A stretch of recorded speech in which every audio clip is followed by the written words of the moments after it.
미국 오순절 계통의 목사님들은 뉴 시즌이라고 하는 단어들을 많이 사용합니다. 뉴 시즌, 새로운 계절이 왔다는 겁니다.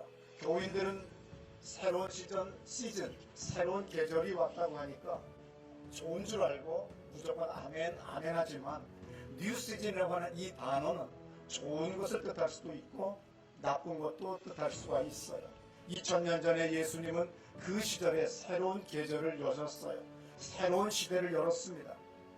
권위적이고 매우 종교적인 시대에, 그 시대에 바리새인이나 사두개파나 유대회당의 종교 지도자들, 그들의 가르침과 달랐어요. 마가복음 1장 17절에 이런 말씀이 있습니다. 다 놀라서 서로 물어이르되 이는 어찌미냐, 권위 있는 새 교훈이로다. 더러운 귀신들에게 명한즉 순종하는도다. 예수님의 말씀과 가르침과 사역은 그 시대의 종교 지도자들에게는 경악할 정도로 거부감을 크게 주었어요. 예수님의 사역은 오늘날 기업 광고에서 우리가 많이 자주 보는 단어 이노베이션이에요.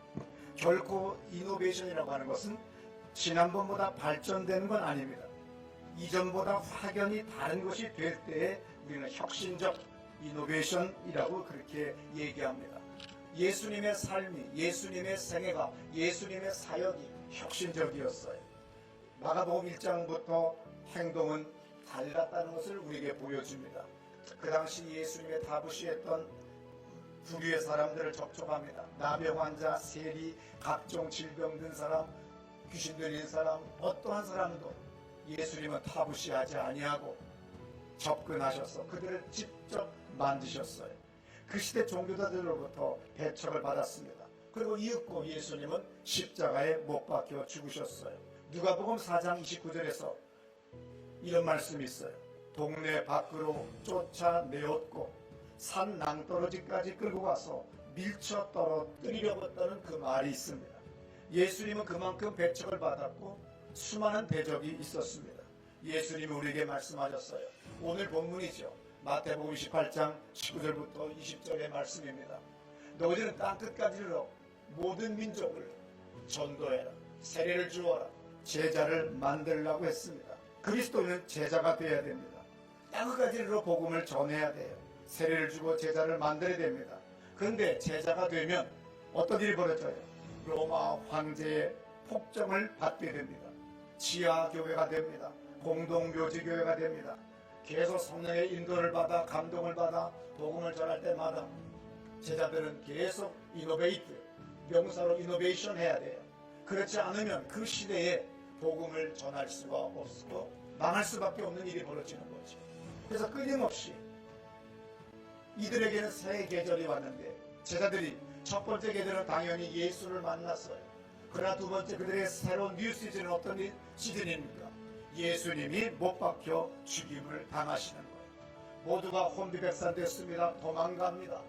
그러나 예수님은 엠마오까지 도망간 제자를 쫓아가서 부활하신 자신의 모습을 보여주고 돌이켜 성령을 받게 했어요. 또다시 뉴 시즌이 돌아왔어요. 성령을 받은 사람들이 복음을 전했더니 정말 놀라운 부흥이 일어납니다.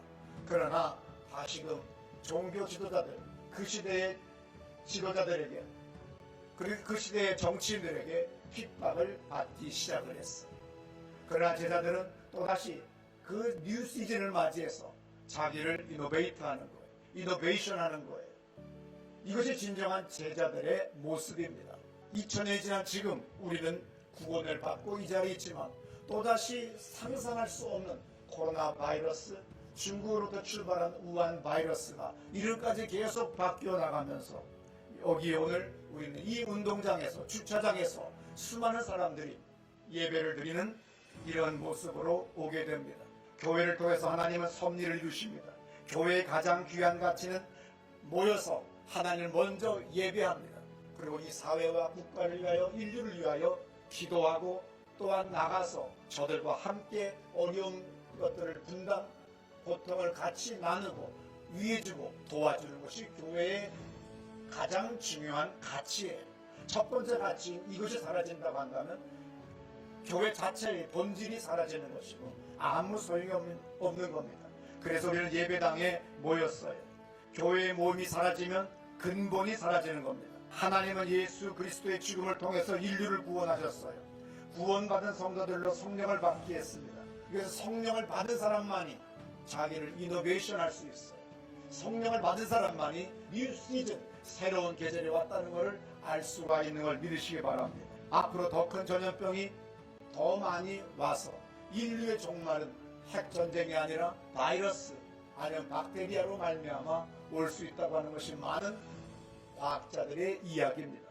생각할 수 없는 뉴 시즌이 올 겁니다.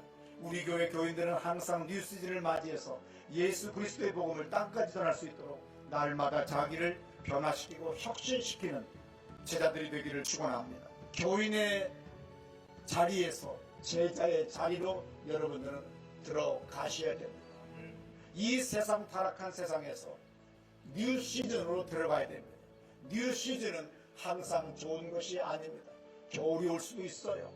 그리고 지하화 되는 지하교회 시절도 올 수가 있습니다. 요한계시록 14장 4절에 이런 말씀이 있습니다. 이 사람들은 여자와 더불어 더럽히지 아니하고 순결한 자라. 어린 양이 어디로 인도하든지 따라가는 자며, 어디로 인도하든지 따라가는 자입니다. 주의 성령은 이 시대를 다 알고 계세요. 그래서 우리들에게 계속 뉴 시즌을 맞이하여 준비하라 준비하라고 감동을 주십니다. 그때마다 우리는 뉴 시즌을 맞이하여 우리를 혁신적으로 우리를 바꿔나가고 우리의 모든 모임들을 바꿔나가고 우리의 생각들과 우리의 신앙을 바꿔나가면서 계속 주의 복음이 주님 오시는 그날까지 계속 전파되도록 애쓰는 여러분 되시기를 축원합니다. 디모데후서 3장 12절 마지막 말씀 낭독합니다. 예수 안에서 경건하게 살고자 하는 자는 박해를 받으리라. 예수 안에서 경건하게 살고자 하는 자는 박해를 받으리라. 기도합시다.